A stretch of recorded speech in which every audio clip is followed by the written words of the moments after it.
Hello tout le monde. Alors aujourd'hui je vous retrouve dans la vidéo d'astrologie, donc la troisième partie mais la deuxième partie du thème astral. Déjà ce qu'on a vu dans la vidéo précédente, donc c'est comment accéder à son thème astral, à quoi correspondent les symboles du thème astral, comment cela fonctionne, les planètes, comment ils bougent avec les signes astrologiques et la différence entre les maisons et les planètes. Maintenant on va aller voir du coup les descendants, les ascendants, le milieu du ciel et le fond du ciel, donc à quoi ils correspondent. On va aller voir tout ça dans la vidéo. Allons-y. Dans ce plan, on retrouve le thème astral, entouré de ronds. Donc en rond orange, nous avons les planètes. En rond violet, les astéroïdes. Ensuite, nous avons les ascendants et le descendant. Ascendant et descendant, ça sera toujours les mêmes signes complémentaires. C'est-à-dire que là, par exemple, donc c'est Verseau, Lion, ça sera toujours pareil. Ou alors, si l'ascendant est Lion, ça sera le descendant, ça sera le Verseau. Voilà, ce sera toujours dans ce sens-là, toujours les signes complémentaires. La vidéo que j'ai faite précédemment, j'explique ça avec tous les signes qui se complètent. Et ensuite, pour le milieu du ciel et le fond du ciel, c'est exactement le même système. Comme là, nous avons le Sagittaire, le fond du ciel en Gémeaux.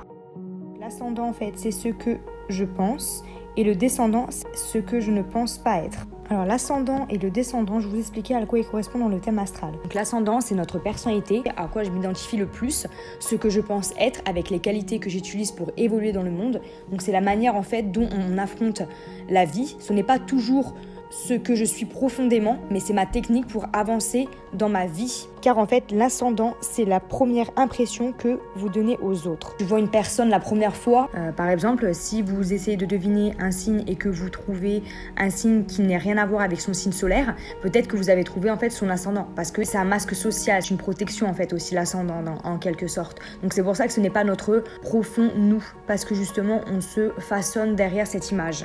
On le fait inconsciemment, bien évidemment.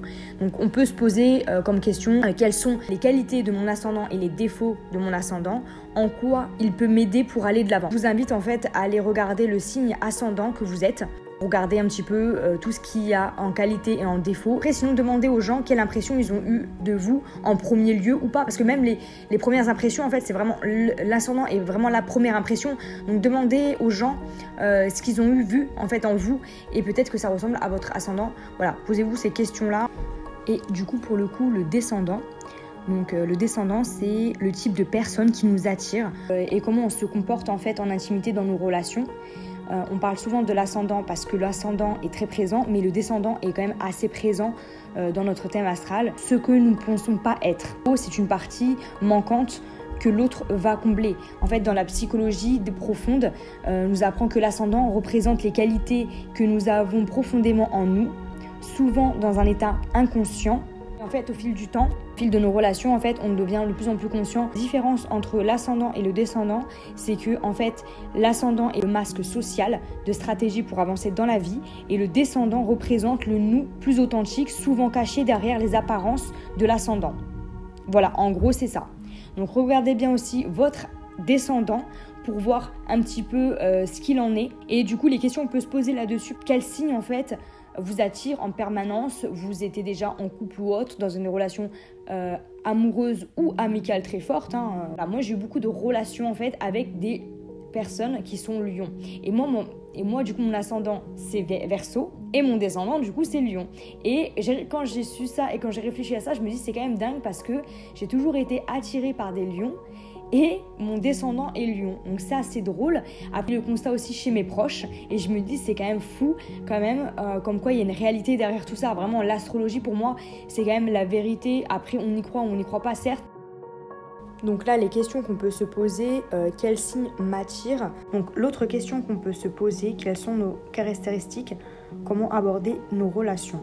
Posez-vous des questions pour voir un petit peu ce que vous dites en fait, le thème astral au niveau de ça, au niveau le descendant et ascendant. Le milieu du ciel, en fait, ce sont mes ailes. Donc c'est-à-dire le potentiel à développer sur notre chemin de vie, donc dans le type professionnel. Comment on est perçu en fait dans le comportement face au travail, qualités susceptibles à être exprimées dans notre métier. Donc les questions qu'on peut se poser, quelles sont les qualités de ce signe et en quoi je pourrais les employer dans ma vie professionnelle. Et quels sont les métiers ou domaines reliés au signe du milieu du ciel. Si vous voyez que les questions ne vous ressemblent pas, faut se dire aussi qu'il y a plein d'autres éléments qui indiquent beaucoup de choses dans le thème astral. Voilà, le thème astral en fait c'est beaucoup d'informations. beaucoup de choses, mais voilà, il faut pas le prendre non plus les choses trop à cœur. Quand on vous dit quelque chose, ah c'est pas ça, en fait il est faux. Non, faut pas voir ça parce qu'il y a plein d'autres choses qui vous dit en vous. Du coup ensuite vous avez le fond du ciel. Donc le fond du ciel en fait c'est mes racines en fait. Le foyer c'est le pilier, c'est se sentir bien, enfin voilà. Ce qu'on a besoin pour se sentir en sécurité, stable, la stabilité qu'on veut en nous, etc. Le type de lieu et d'environnement où vous vivez, etc. Donc les questions qu'on peut se poser là-dessus c'est est-ce que mon signe du fond du ciel m'apporte le réconfort et le bien-être. Moi, ma personnalité dans mon intimité et quelles sont les actions du fond du ciel pour me sentir bien, quel environnement, quel type de maison ou habitat j'ai besoin de me sentir bien. Alors moi par exemple c'est le Gémeaux, donc les Gémeaux par exemple en termes de habitation, lui préfère la liberté. Donc c'est vrai que moi j'aime bien me sentir libre dans le sens que de ne pas avoir de contraintes d'acheter quelque chose, par exemple un bien immobilier et d'être enraciné là et de rester là en fait et de ne pas pouvoir préfère avoir plusieurs possibilités. Je vais vous mettre un tableau de tous les signes astrologiques, donc de tout type d'habitation. Après, si ça ne vous correspond pas par rapport au fond du ciel, c'est pas dramatique en soi parce que ça peut être le cas. Comme je vous l'ai dit tout à l'heure, votre thème astral est vaste, ne repose pas essentiellement sur le fond du ciel. Maintenant qu'on a vu les 4 axes, ils sont tous associés à une maison qui sont toujours pareils, peu importe quel thème astral, ce sera toujours les mêmes maisons. L'ascendant met la maison 1, donc ça représente la personnalité, l'ego. Le descendant, la maison 7, donc ça représente les relations, le partenariat, le couple, le mariage. Le milieu du ciel, la maison 10, donc la réussite, la vie professionnelle. Et le fond du ciel est associé à la maison 4, le foyer, la famille.